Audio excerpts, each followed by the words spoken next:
Okay, you caught me. This is definitely filler content for my channel. But, to be fair, this is filler content that's going to show you how to legally rocket jump in Pathfinder 2e, and I think that's a win-win. Today, we're going to talk about the Munitions Master class archetype for the Inventor from the new book Battlecry in Pathfinder 2e on today's episode of The Local Disaster Tour Guide.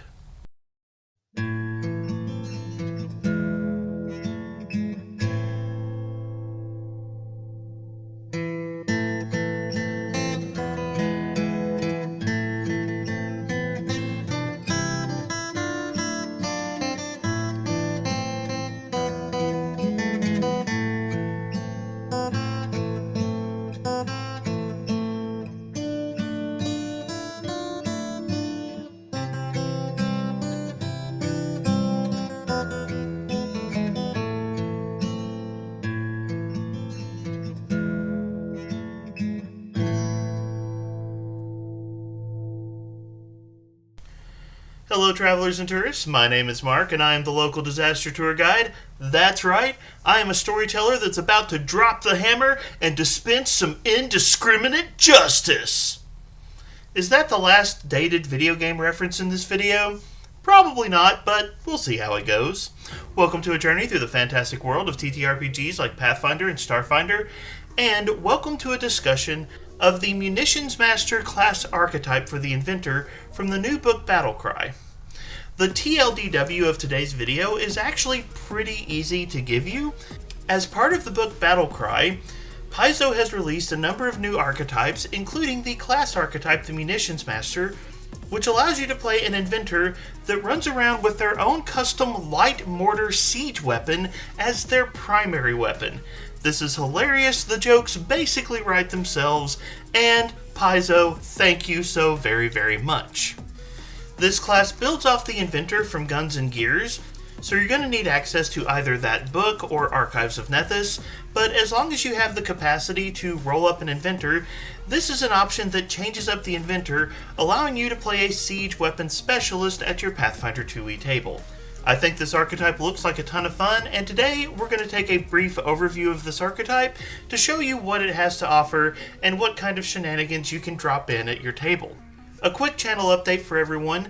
This video is actually being recorded shortly before Gen Con, and it's in that weird schedule space where I don't have access to my usual editing opportunities, so I'm recording this video before Gen Con. It'll actually release after Gen Con, but I'm kind of using this to fill my content schedule and give me some space after Gen Con to plan out what I want to do in response to all of the fun stuff I'm sure Paizo's getting ready to announce. I will let you know I have not yet done my storyteller's review of the book Battlecry. I'm planning on participating in some of the Battlecry events at Gen Con so I can see some of the mechanics of this book in actual play. I think that'll help me give a better review, so I'm holding off on the full book review, but I thought that the Munitions Master class archetype would be a fun thing that I could highlight from this new book that could fill some space on this channel until I have a chance to do my longer reaction to this product. So join me as we take a look at the Munitions Master, and with all that out of the way, let's get started. For those of you who are interested in playing a Munitions Master, here's some of the stuff you're going to need to know in order to gain access to these options. Munitions Master is printed in Chapter 2 of the book Battlecry. It's found on page 65 in the middle of the Archetypes section, and as already noted, Munitions Master is a class archetype for the Inventor. A class archetype functions similar to a normal archetype in Pathfinder 2e, but it's designed for use with a very specific class, again in this case the Inventor, and as a result it makes some heavier modifications than a normal archetype would.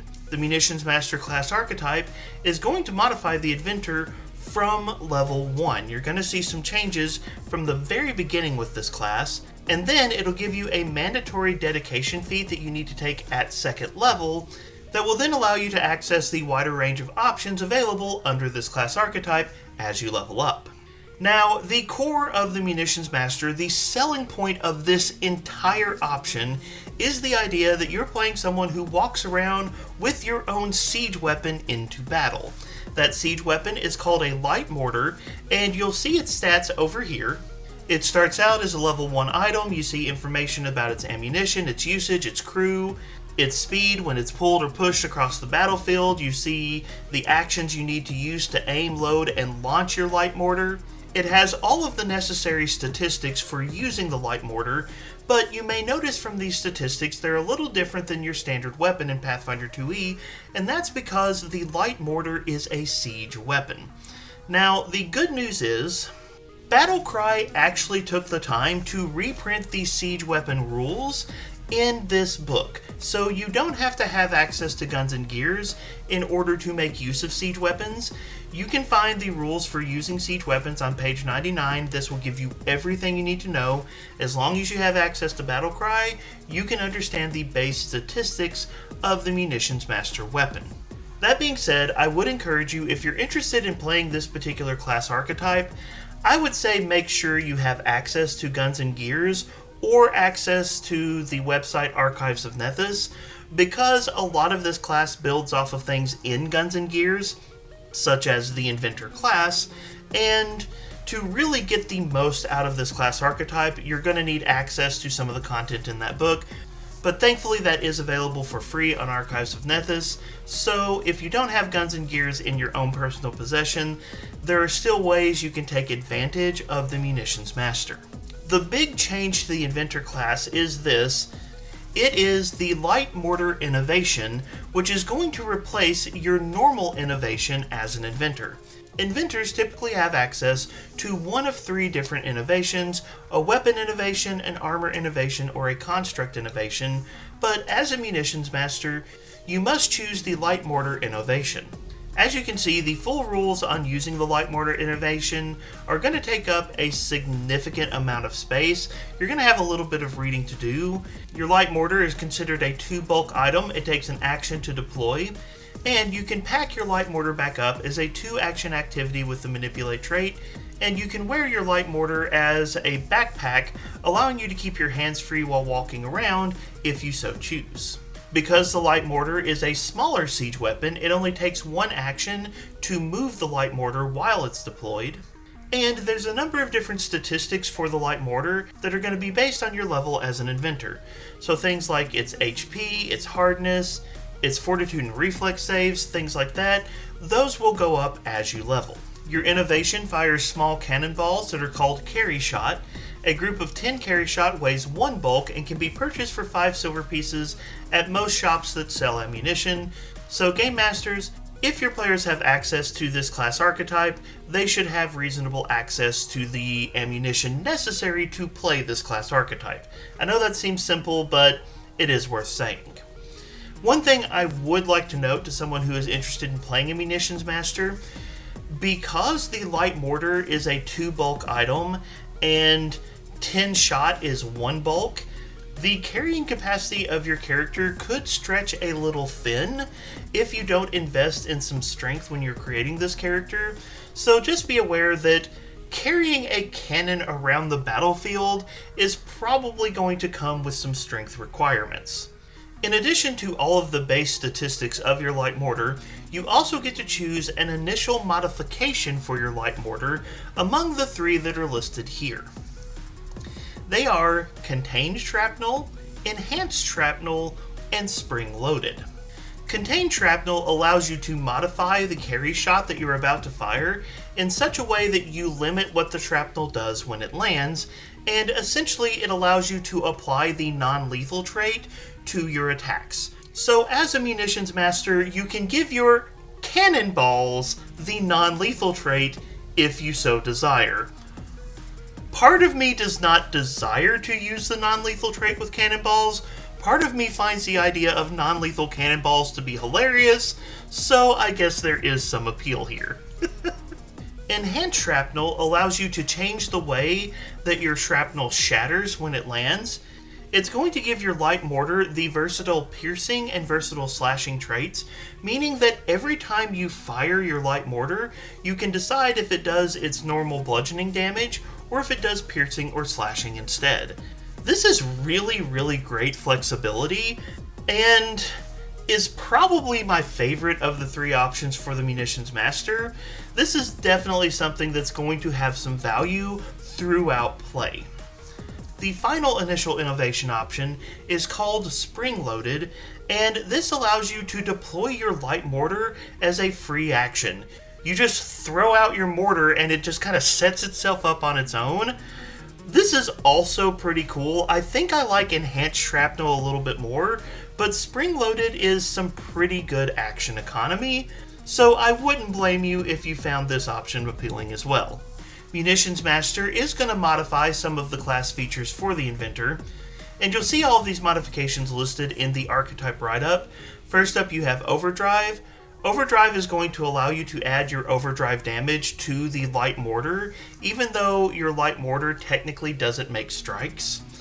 It's going to modify the Explode ability so that the emanation of the Explode ability, if you choose to use it, is centered on the light mortar itself. And I would like to note, if you choose to use the Explode ability with your light mortar, it specifically says you can choose to exclude the square that you are in when you use this ability. It basically allows you to point-blank rocket blast someone in the face without injuring yourself. Paizo, this is hilarious. I love it. At 7th level, you're going to get your Breakthrough Innovation, and this is going to be a set of 3 options that are specifically available for your light mortar. They are Blanching Chamber, Earthbreaker, or Narrow Blast. Blanching Chamber allows you to treat the ammunition of your light mortar as cold iron and silver. Earthbreaker will give you a special option when you launch your light mortar. You can choose to have your light mortar deal half damage, but wherever it lands, it creates difficult terrain. And then if you choose Narrow Blast, it's going to allow you to modify the area that is exposed to damage when you launch your weapon. You can replace the normal 10-foot burst with a 20-foot cone instead. The Munitions Master is going to pick up Inventive Expertise a little bit earlier than normal. They gain it at 7th level instead of 9th. At 9th level, when you get the Offensive Boost ability, you can apply that to the launches made with your light mortar as though they were strikes. And then you will gain Inventive Mastery a little bit early at 15th level instead of 17th level. Inventive Expertise and Mastery basically gives you the class DC bump a little bit earlier, and I think that's intended to make the damage of this class archetype a little more consistent. Finally, at 15th level, you have Revolutionary Innovation, which is a set of 3 revolutionary modifications that you get to choose from in order to modify your light mortar. These options are Enhanced Damage, Impossible Alloy, or Precise Blend. Enhanced Damage and Impossible Alloy are essentially same as the weapon modification options that an Inventor would normally have. You can pick either of these two and they just apply to your light mortar instead. So for Enhanced Damage and Impossible Alloy, you're just looking at the normal weapon options an Inventor might have. But the third option here is unique. It's called Precise Blast, and this allows you to launch your light mortar in such a way that you don't risk harming your allies. When you launch, you can select a number of squares up to your intelligence modifier that are excluded from the blast area. Yes, that's right, at level 15, the guy with the rocket launcher might finally decide to stop putting his allies in the blast radius. Is it just me, or is no Munitions Master ever going to pick Precise Blast? Next up, we have the feats that are associated with the Munitions Master class archetype. But before we talk about these, there are a couple of additional feats that are available to the Munitions Master. These are Field Artillery and Master Siege Engineer. Both of these are part of the Artillerist archetype that is found in Guns and Gears. That's found on page 129 of Guns and Gears. And I'll go ahead and say that if you're playing a Munitions Master and you're looking for an archetype to go with this particular class, the Artillerist from Guns and Gears would be a really good fit. So if you're looking for an archetype, if you're in a free archetype game, that one is worth checking out. But even if you don't use that archetype, you do have access to Field Artillery and Master Siege Engineer from that archetype. But let's go ahead and take a look at the actual Munition Master's feat. You must take Munition Master Dedication at 2nd level. This is a requirement to use this class archetype, but in my opinion, it is an ability you're going to want to use. You gain the Engineer's Efficiency action. It is a 1-action activity with a frequency of once per turn, and it allows you to aim your light mortar and then either load it or launch it, your choice. So this is some really good action economy for the Munitions Master. Action economy in this game is very important, so this is a feat you probably would have taken anyways. Just be aware this is one you need to take. At level 4, you have access to the Focus Fire feat, which gives you the Focus Fire action. And essentially what this does is it allows you to target a single square when you launch your light mortar. So if you're actually interested in not harming your teammates, if you want to fire your mortar into melee, then what you can do is Focus Fire, and you just target the single square with your opponent in it, and on top of that, the blast deals an additional damage dice. This is a really good feat, and it allows you to play a Munitions Master without damaging your party members when they get up in melee. Very good feat. Level 4 also gives you access to the Wrapped in Smoke feat, which gives you access to the Wrapped in Smoke action. You can use this action to create a 5-foot emanation around your light mortar of essentially a large cloud of smoke, which grants concealment for anyone that is inside that cloud of smoke. I definitely like Focus Fire more, but if you ever need to create some cover so that your team can withdraw, Wrapped in Smoke can also be useful. Siege Celerity is a 6th level feat, and it gives you a free action that triggers when your turn begins. You gain an extra action, but you have to use this extra action to either load or launch your light mortar, and it's worth noting this ability does not allow you to bypass the normal limit of launching a siege weapon once per round. I know, it's kind of sad that you only get to fire a mortar shell once every 6 seconds in this game, but I guess we'll just have to survive with that. So one quick note that I almost missed on Siege Celerity before we leave this feat. This does have the Unstable trait, so there is a little bit of a downside to keep in mind. Using Siege Celerity could be a bit problematic if that Unstable roll fails. At level 8, you gain access to what is probably my favorite feat in this entire archetype, Recoiling Relocation. This is a free action with the Unstable trait. It has a trigger of you launch your light mortar and the requirement that you are adjacent to your light mortar. If you use Recoiling Relocation, you release a small amount of compressed gas from your light mortar, and it causes you and your mortar to fly through the air up to your mortar's speed, relocating to a more ideal firing location. Yes, that's right, Paizo gave us Rocket Jump as an ability in Pathfinder 2e. I love this. This is amazing, and the perfect definition of what an unstable action should be. I want to play a Munitions Master for this ability alone. And then coming in at 10th level, we have our final Munitions Master specific feat. It's called Burrowing Shot, which is going to give you access to the Burrowing Shot action. It's a 1-action activity. And when you use Burrowing Shot, you launch your light mortar. It deals half the normal amount of damage to creatures in the area, but it deals double damage to objects and structures. So if you ever need to politely knock on a door as a Munitions Master, you have that option. Now, there aren't any Munition Master specific feats that are higher than 10th level, but as I noted earlier, you do have access to Master Siege Engineer at 16th level, and I do think if you want to dip into the Artillerist archetype alongside of this class archetype, that you could have some good blending of options there. But ultimately, Munitions Master is a pretty simple and straightforward class archetype that is going to give you access to siege weapons in battle. This is the kind of madness that a lot of players, myself included, love to bring to a gaming table. I think Paizo knocked this class archetype out of the park, and they did a good job of condensing the action economy of using a siege weapon into something that could actually be practical at the gaming table. So I think the Munitions Master is a really, really well done class archetype. But of course, the time has come to turn the conversation over to you. What are your thoughts about the Munitions Master class archetype? Is this something that you would like to play at your Pathfinder 2e gaming table? Or do you know someone who might be interested in this class archetype? And do you have any suggestions for someone who might be interested in busting this particular option out? Jump down to the comments section, let me know your thoughts and ideas. While you're down there, don't forget to do all the other stuff that helps support this channel. Please remember to like, share, and subscribe. You can check out my free Discord and my Patreon. All those links will be in the video description below. But, as always, thank you so much for being here. Thank you so much for being part of the conversation. Have a wonderful day.